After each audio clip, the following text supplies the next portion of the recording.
नमस्कार, आप देख रहे हैं इंडिया न्यूज स्पोर्ट्स। मैं हूं मनोज जोशी और मेरे बाईं ओर आप जिनको देख रहे हैं, एक चुलबुली सी लड़की को, इनका नाम है वर्षा राय। और जब भी मैं अपनी सीट पे बैठता हूं तो अक्सर ये मेरे पास आती हैं बार बार और ये पूछती है भाई स्कोर क्या हो गया। इनका एक ही सवाल होता है मुझसे। अब शायद थोड़ी देर बाद ये कहीं आपसे ही ना पूछने लग जाए कि स्कोर क्या हो गया। वर्षा, स्टार्ट करते हैं। जी जरूर। आज मैच होने वाला है जिसके लिए बहुत लोग एक्साइटेड हैं। जी हाँ, T20 फॉर्मेट का इंटरनेशनल मैच जयपुर में होने वाला है और जयपुर के एक अच्छे स्टेडियम सवाई मानसिंह स्टेडियम है। खूब मैंने मैच कवर किए हैं वहां पर। आप गई हैं जयपुर? हाँ जी। अरे तभी आपने पिंक पिंक पहन रखा है। जयपुर को पिंक सिटी भी कहा जाता है। एग्जैक्टली। और 8 साल बाद ही वहां पे मैच होगा और लोग बहुत ज्यादा एक्साइटेड है। 1000 की टिकट से लेकर 15,000 में टिकटें बिक चुकी हैं। और इस बार जो मेन जिसमें लोगों की नजरें होंगी वो है नए कप्तान को लेकर। और इस पर ही आज हम बात करने वाले हैं कि आखिर ये जो नया कप्तान है वो क्या गुल खिलाने वाले हैं। ये जो जुगलबंदी है कैप्टन के बीच में, वो क्या होगी कोच और कैप्टन के बीच में। ओवर टू यू कि आज हम क्या देखेंगे। देखिए, बहुत हो गया रवि शास्त्री और विराट कोहली को की जुगलबंदी को देखते हुए। अब नया अध्याय और नई सुबह, क्योंकि जो पिछली रात थी वो बड़ी भयावह थी। आपको याद होगा T20 वर्ल्ड कप में सबके हमारे चेहरे लटके होते थे। हाँ। आप स्कोर पूछने आती थी और मुंह लटका के जाती थी आप, है ना। पहले 2 मैचों की बात कर रहा हूं। बाद में हमने तीर मार लिए, 3 टीमों को हरा भी दिया, अच्छी टीमों को। लेकिन वो मजा नहीं आया जो आप पाकिस्तान को हराते या न्यूजीलैंड को हराते।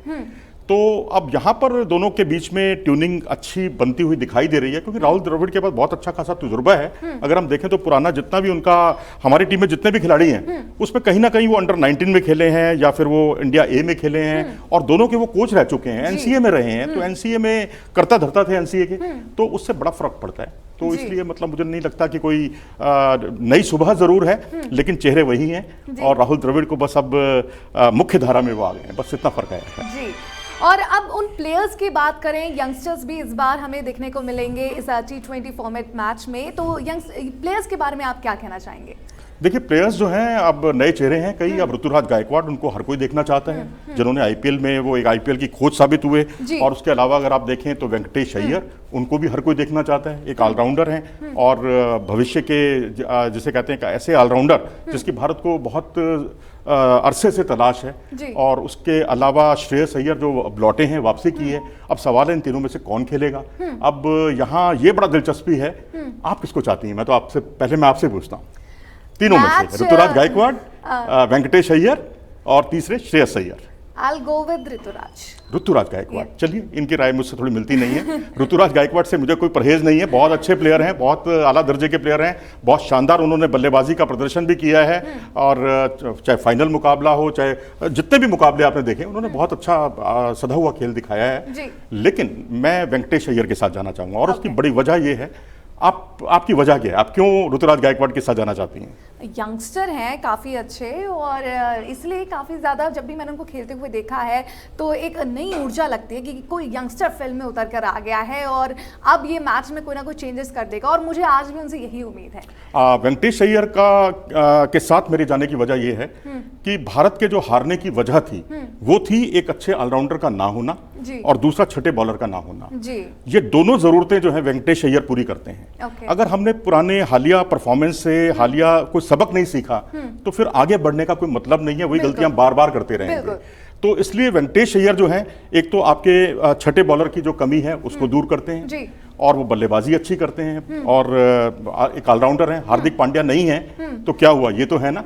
लगता है हमारे बीच में लड़ाई हो जाएगी। पर कोई बात नहीं, ठीक है। अब मैं आपसे पूछता हूं जनाब, आप किससे इत्तेफाक रखते हैं इनकी बात से? पिंक वाली कुड़ी के साथ जाना चाहेंगे आप या मेरे साथ जाना चाहेंगे? वेंकटेश अय्यर जो हमारी जरूरत पूरी करते हैं भारतीय टीम के, जो भारत की हार का बहुत बड़ा कारण साबित हुई थी T20 वर्ल्ड कप में, वो जरूरत पूरी करते हैं? या ऋतुराज गायकवाड़ क्योंकि टीम में रोहित शर्मा भी हैं, केएल राहुल भी हैं।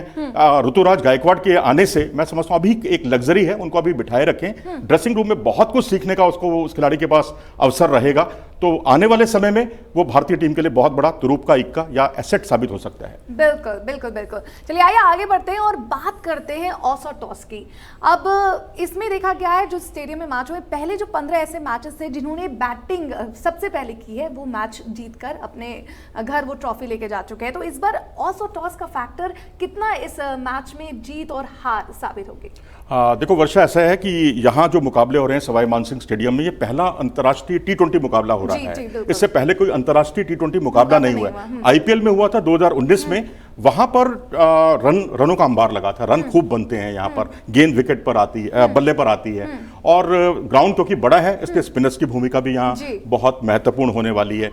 आपने टॉस की बात कही है, हाँ, वनडे क्रिकेट 2013 का मैच आप याद कीजिए, जो एक आखिरी वनडे मुकाबला हुआ था यहाँ, विराट कोहली, रोहित शर्मा, ऑस्ट्रेलिया की टीम थी और वहां पर खूब रनों का अंबार बना था। और वाकई यहाँ पर ये बात सही है, आपने कहा कि जो टीम पहले फील्डिंग करती है बाद में बल्लेबाजी करती है, उसको निश्चित तौर पर उसका लाभ मिलता है। जैसा T20 वर्ल्ड कप में आपने यूएई में देखा, वही कुछ यहाँ भी देखने को मिल सकता है, वही कहानी। तो टॉस की भूमिका महत्वपूर्ण होगी, लेकिन भारत को यहाँ पर कोशिश ये करनी चाहिए कि अगर टॉस आप हार भी जाते हैं तो पहले बल्लेबाजी करते हुए बड़ा रनों का अंबार आप खड़ा कीजिए, वही एक सॉल्यूशन है। क्योंकि टॉस तो आपके हाथ में नहीं है ना, क्योंकि आप ये तो हो नहीं सकता कि आप कमरे में जाकर अकेले सिक्का उछालने का अभ्यास करते रहें और आपका वो अनुभव जो है काम आ जाए, ऐसा तो हो नहीं सकता।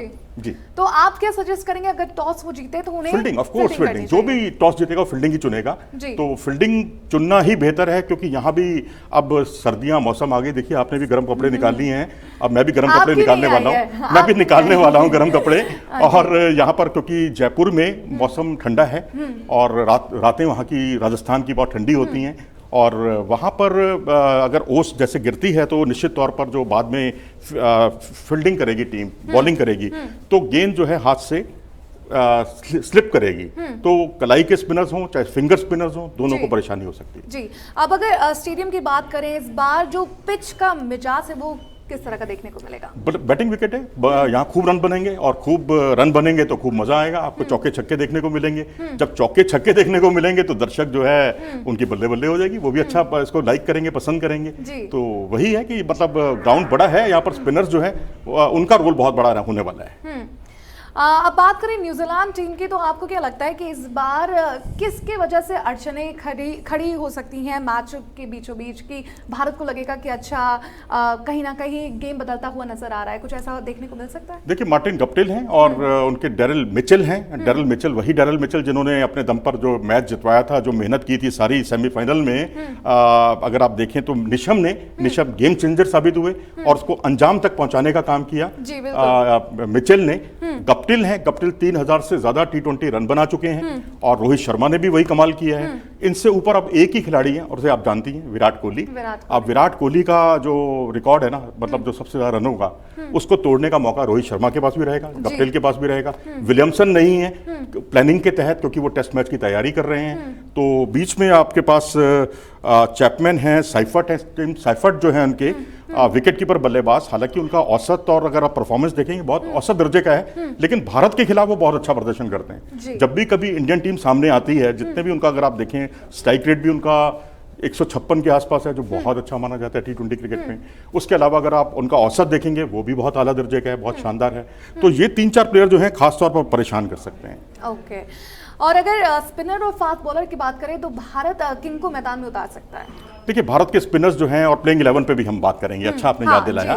तो स्पिनर्स में क्योंकि आपके पास चॉइस है, 3 स्पिनर्स हैं आपके पास, अक्षर पटेल, फिर आपके पास आर अश्विन हैं, और तीसरे जसविंद्र चहल वापस आ गए हैं। तो चहल के वापस आने से हमने पुरानी गलती सुधार ली। कहते हैं ना, सुबह का भूला अगर शाम को घर वापस लौट आए उसे भूला नहीं कहते। लेकिन अब बेशक अब चिड़िया चुग गई खेत, अब T20 वर्ल्ड कप तो नहीं आएगा, लेकिन अब 11 महीने बाद एक और T20 वर्ल्ड कप आ रहा है ऑस्ट्रेलिया में। तो उसी का मैं समझता हूँ आज से शुरुआत हो गई है, हमारी तैयारियों की शुरुआत हो गई है, या ये कहिए कि आज सवाई मानसिंह स्टेडियम में बिगुल बजने वाला है। रही बात आपके सवाल की, तो मैं तो अक्षर पटेल और इनके साथ जाना चाहूंगा, जसविंद्र चहल के साथ, क्योंकि अश्विन को अब कोई प्रूव करने की जरूरत नहीं है, क्योंकि अक्षर पटेल में काफी क्षमताएं हैं और उनको तो T20 वर्ल्ड कप की टीम में भी चुना गया था।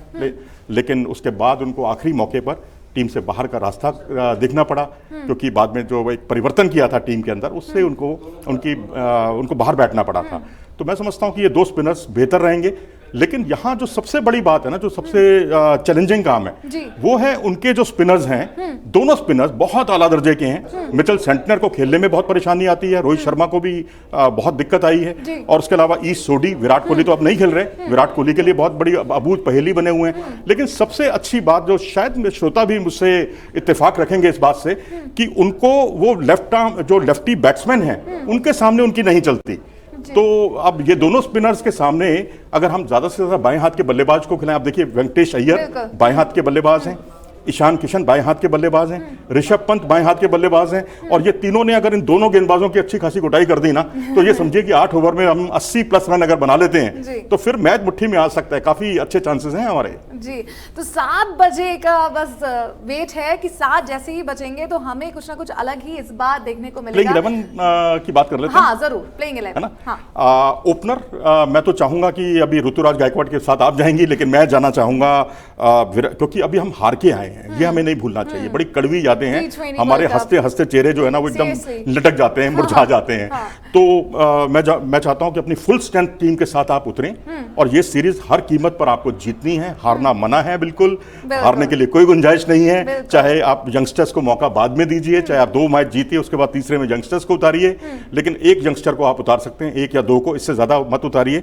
रोहित शर्मा और केएल राहुल, मैं उनके साथ जाऊंगा बतौर ओपनर। आप किनके साथ जाना चाहेंगे कमेंट सेक्शन में जरूर लिखें। और नंबर 3 पर आपके पास ईशान किशन है, बाएं हाथ के बल्लेबाज। जैसा मैंने कहा, दोनों स्पिनर्स उनके बाएं हाथ के बल्लेबाजों के सामने फंसते हैं, तो इसलिए ईशान किशन को मैं रखना चाहूंगा।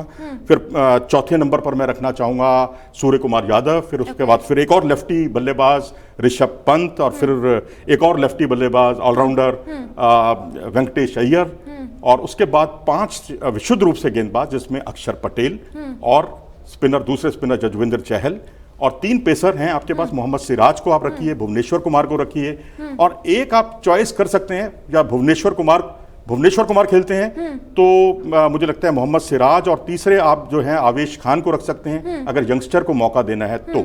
आपने तो पूरी रणनीति बना दी है कि कौन कब जाएगा, ये तो बहुत ही अच्छा है।